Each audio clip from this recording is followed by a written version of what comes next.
So sir EVV Satyanarayana గారి గురించి చెప్పండి. ఇండస్ట్రీలో ఎన్ని హిట్స్ ఇచ్చినా గానీ చాలా తక్కువ మాట్లాడే డైరెక్టర్ అని చెప్పేసి ఈవీవి గారి గురించి మాట్లాడతారు. అంత కామెడీ టైమింగ్ ఉంటుంది మూవీస్ లో, వెటకారాలు ఉంటాయి, గోదావరి వెటకారాలు మొత్తం ఆయన సినిమా చూస్తే బయటపడిపోతాయి. అలాంటి ఆయన బయట చాలా తక్కువగా మాట్లాడతారు అని మాతో చాలా మంది ఆయనతో వర్క్ చేసిన వాళ్ళు చెప్తారు. అసలు మీరు చాలా క్లోజ్ పర్సన్ కాబట్టి ఈవీవి గారి గురించి మీరు చెప్పండి. తను బయట సింపుల్ ఆన్సర్స్ అండి, ఎక్కువగా ఒక లైన్లో ఆన్సర్, ఒక లైన్లో క్వశ్చన్ ఎవరైనా అడిగితే అట్లాగే ఉంటాడు.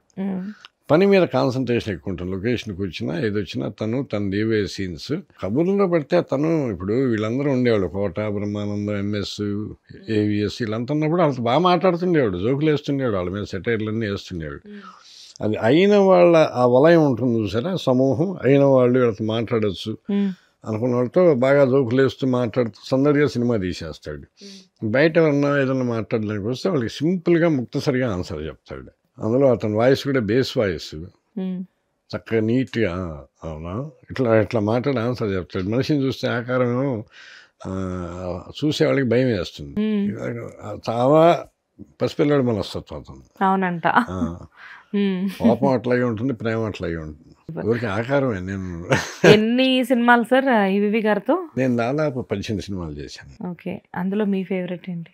నా ఫేవరెట్ అలీబాబా. అదే కదా మీ ఫస్ట్ సినిమా ఆయనతోటి, అరడజన్ అలీబాబా అరడజన్ దొంగలు. భలే సినిమా, భలే కామెడీగా ఉంటుంది. దాని తర్వాత ఆవిడే మావిడే ఒకటి. ఆయనతో చేసిన ప్రతి సినిమా బాగానే ఉంటుంది. రాఘవేంద్రరావు గారితో ఎన్ని మూవీస్ సార్ అప్రాక్సిమేట్ గా? నేను 3 సినిమాలండి. ఒంటరి పోరాటం, అగ్ని, రాజసింహం. ఓకే, సో రాఘవేంద్రరావు గారితో 3 సినిమాలు అండ్ ఈవీవి గారితో దగ్గర 18 సినిమాలు. సో అందులో ఆవిడే మావిడే కానివ్వండి, భలే అన్ని డైలాగ్స్ ఎలా రాసేవాళ్ళ డైలాగ్స్ లైక్ అంటే? అతను ఈవీవి గారు ఏంటంటే కామెడీ విషయం బాగుంటుందండి.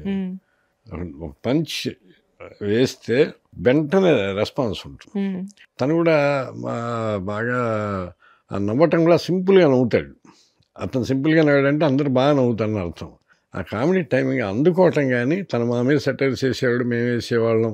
అందువల్ల ఏమవుతుందంటే సీన్ చదువుతున్నప్పుడు ఎంజాయ్ చేస్తూ ఉండేవాడు, అతను నవ్వుతూ ఉండేవాడు, హ్యాపీగా ఎంజాయ్ చేసేవాడు. తనకి సీన్స్ వినిపించారని నాకు కూడా ఉత్సాహం వచ్చేది. ఎందుకంటే ఇద్దరు ట్యూన్ కలిసినప్పుడు నన్ను మీరు అర్థం బాగా చేసుకుంటున్నప్పుడు మిమ్మల్ని నేను బాగా అర్థం చేసుకుంటాను కదా. ఆయనకి ఏం కావాలనేది నాకు తెలుసు, నేనేం రాస్తాననేది తనకి తెలుసు. అందువల్ల అండర్స్టాండింగ్ మా ఇద్దరి మధ్య బాగుండేది. ఏదైనా సరే, కామెడీ కానీ సెంటిమెంట్ సీన్ కానీ ఏదైనా సరే మాది ఒక మంచి రిలేషన్. ఈవీ గారిది నాది. తను నాకు అసలు ఫస్ట్ ఫ్రెండ్ తను. నేను జంజల్ గారి దగ్గర 1 సంవత్సరం అసిస్టెంట్గా చేశాను. అప్పుడే తన అసోసియేట్గా నాకు పరిచయం. అప్పటి నుండి మా స్నేహం అసోసియేట్గా కోడైరెక్టర్గా ఉన్నప్పుడే మాకు స్నేహం ఉండేది. తర్వాత డైరెక్టర్గా మళ్ళీ నేను తనతో యాడ్ అయ్యి ఆ స్నేహం మరి కంటిన్యూ అయింది.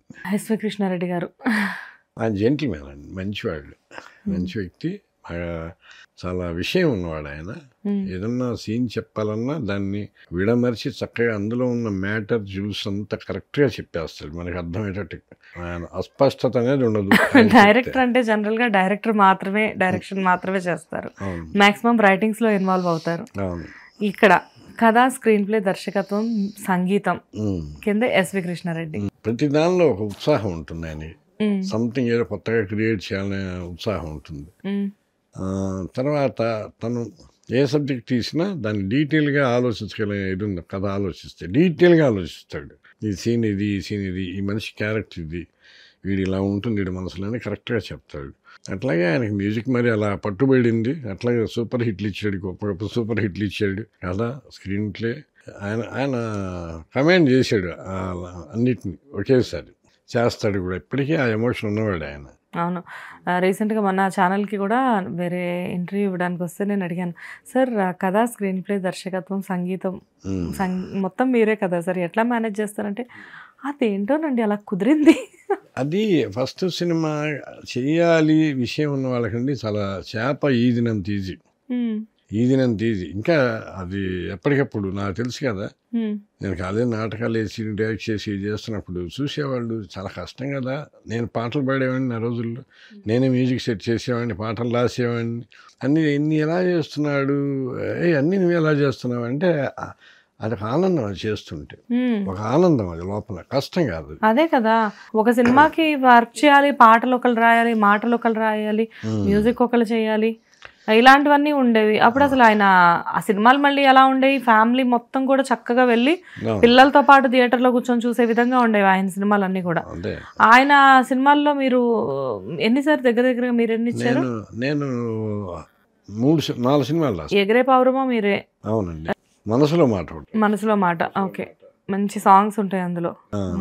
అండ్ ఇటు వస్తే మళ్ళీ శుభాకాంక్షలు కూడా మీరే కదా సార్? అవునండి, అది భీమనేని శ్రీనివాస్ గారు. అవునవును, అదే భీమనేని శ్రీనివాస్ గారు, పోకూరు బాబురావు గారు, అండ్ ఇటు వీళ్ళందరూ అంటే ఆల్మోస్ట్ మొన్నటి దాకా వచ్చిన డైరెక్టర్స్ అందరితో కూడా మీరు వర్క్ చేస్తున్నారు. సో అన్నీ కూడా ఆల్మోస్ట్ మీ సినిమాలు అన్నీ కూడా మాక్సిమం హిట్సే ఉన్నాయి. అన్ని మీ డైలాగ్స్ అంతా కూడా మంచి హిట్స్. అప్పుడు డైలాగ్స్ అన్నీ కూడా అప్పుడు మీరు రాసిన డైలాగ్స్ అన్నీ కూడా ఇప్పుడు సోషల్ మీడియా చాలా ఎక్కువ యాక్టివ్ అయిన తర్వాత ఇప్పుడు ఇన్స్టాగ్రామ్ లో ఆ డైలాగ్స్ అంతా ట్రెండ్ అవుతున్నాయి. ఎప్పుడైనా మీకు ఎవరైనా మీ డైలాగ్స్ చూస్తుంటారా ఎప్పుడైనా ఇన్స్టాగ్రామ్ లో? పోస్ట్ పెడతారండి వాట్సాప్ లో. ఆ మధ్య సినిమాలో డైలాగులన్నీ నేను రాసినవే ఉన్నాయంట, కామెడీ డైలాగులు. ఓకే సార్ మీ డైలాగులే ఉన్నాయి సార్, వరుసగా మీవే తిప్పి రాశారు ఆ సినిమాలో. ఆయన అది తెలిసి రాశారు, తెలియక రాశారు, లేకపోతే వాళ్ళ ఒరిజినల్గా రాశారు, మనకు తెలియదు కదా. అంటే ఇన్స్పైర్ రాయొచ్చేమో. ఆ సినిమాలో దాదాపు మీ పనిచేసాయండి, అన్ని ఏరేరి పెట్టినట్టున్నారు అందులో. మా శిష్యుడే నాగరాజు అని అతను ఫోన్ చేసి మెసేజ్ ఇచ్చాడు నాకు.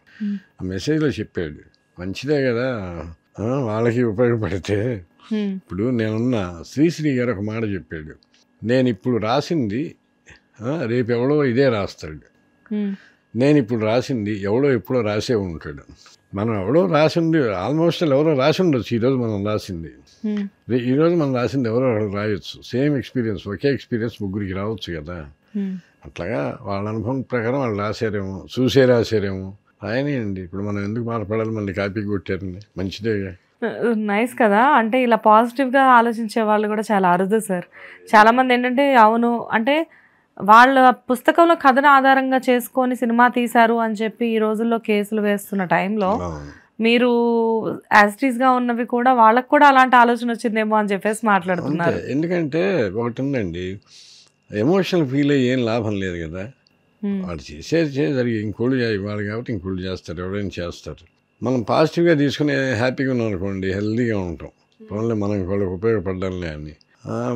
వాడు నా డైలాగ్లో రాసేట నా సినిమాకి నేను థియేటర్కి వెళ్ళి చూసి నలుగురితో చెప్పి ఇదంతా వేస్ట్ టైం కదా మన బ్రెయిన్లో. ఇదంతా ఎంత ఆరోగ్యం చెడిపోతుంటుంది దీనివల్ల.